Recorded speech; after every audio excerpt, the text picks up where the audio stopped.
Hey guys, wanted to do a quick video to show you some body options for the Outcast. Maybe you are thinking about getting one and don't really like the body that much that it comes with. I didn't like it that much at first, but I've grown to like it. I like the looks of it. The roll bar really helps a lot if you land upside down or, backflips, things like that. So I actually really like this body. So pull this off real quick. I'm a Chevy guy, so these are some of the bodies that I've bought and painted. First one here, this is the 72 from Proline, 72 Chevy body. I did have to do some cutting on all of these trucks in the rear to help fit around the wheelie bar and the wing.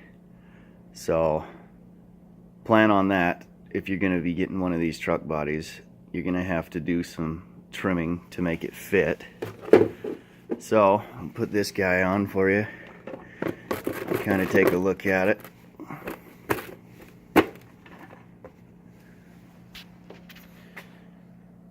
Totally changes the way it looks. I really like these bodies. They're pretty thick, pretty durable.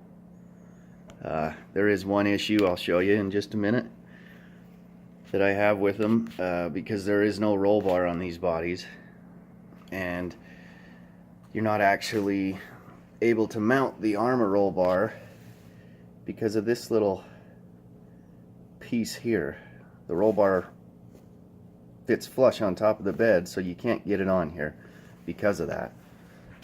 But I'll show you what I tried to do to help fix that, because if you land on your lid, your whole cab is just going to want to flatten out. So there's the 72 body.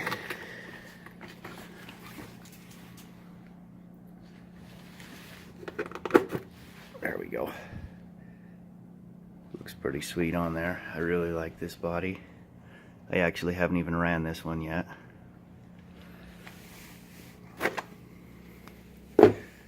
This is the Proline 1980 Chevy body. See if I can get it on there one-handed. There we go. So there's what that one looks like. This one was a little longer than the 72, so I actually had to cut off the whole back end of the bed, just past this wheel well here, all the way up and over. But with the wing there, it turned out looking good.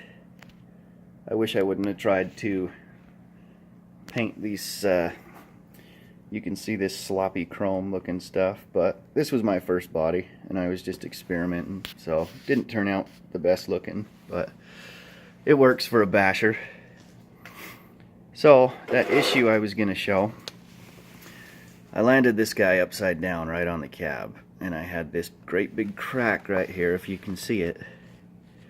Totally split the body all the way up to here, and I even had it duct taped. So, and the reason that happened is I landed on the cab and the pressure just blew it out.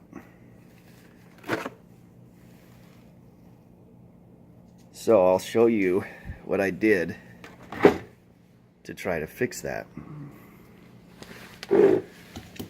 This is an old, I think it was like a Stridex bottle, those little face wipe pad thingies. So what I did is I took it, I basically just cut the threads off the top where you screw on the lid, and here on the truck, this body mount post, took some Velcro, put it there, take my little canister here, get it to stick to the Velcro, maybe. Then, when you put the body on,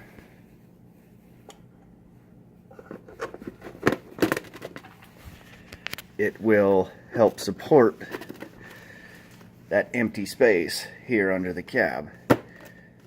See, I can push on that and it doesn't flex and crush. I've heard of guys using maybe PVC pipe, some other things like that, but whatever you can find that will work. You'll kind of have to trim a little bit to get it to fit where it needs to be, you know, under here under the cab.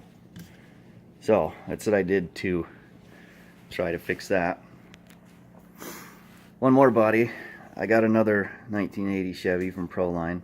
I really like these trucks. I actually have an 86 Chevy that I drive, so I really like these ones.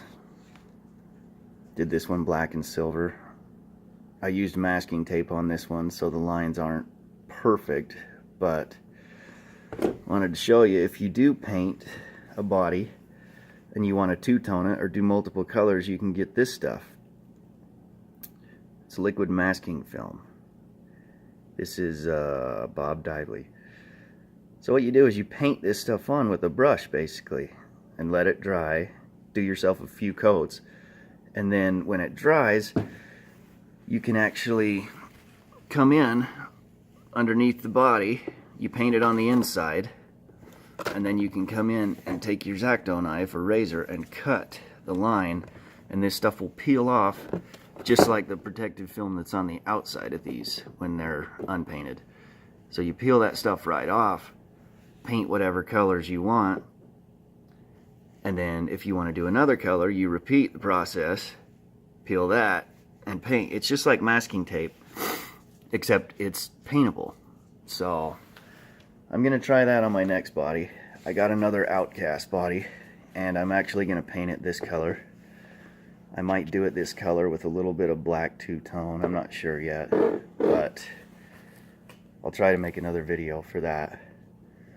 So this is the last body, black and silver 1980 Chevy. See if we can get this guy on here.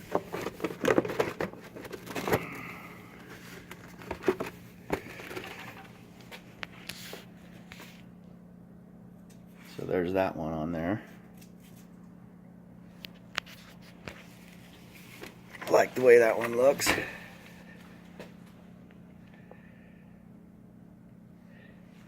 Now, one thing you might have noticed, here on my silver you can see that spot where the paint looks a little funny.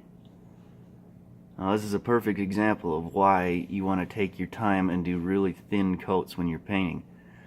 I did a few thin coats, let them dry, did another thin coat, thought I was good, so then I really started hosing it on there, and this was the result. It's almost like the paint laid down. I didn't wait long enough, I didn't let it dry long enough, something. So rest of the truck looks really good except for those little spots, but once this thing gets a little beat up, I don't think you're really gonna notice it. It's not gonna be a shelf queen. So anyway, wanted to show you guys a few different body options, maybe help you make a decision. Proline bodies are really good. Most hobby shops have a bunch of them. Or you can do what I did and just get them off the internet or Amazon. It comes right to your door. So leave some comments. If you have a suggestion for what I might do for the Outcast body in this copper color, let me know, and try to put out another video when I go ahead and paint that one. So thanks for watching.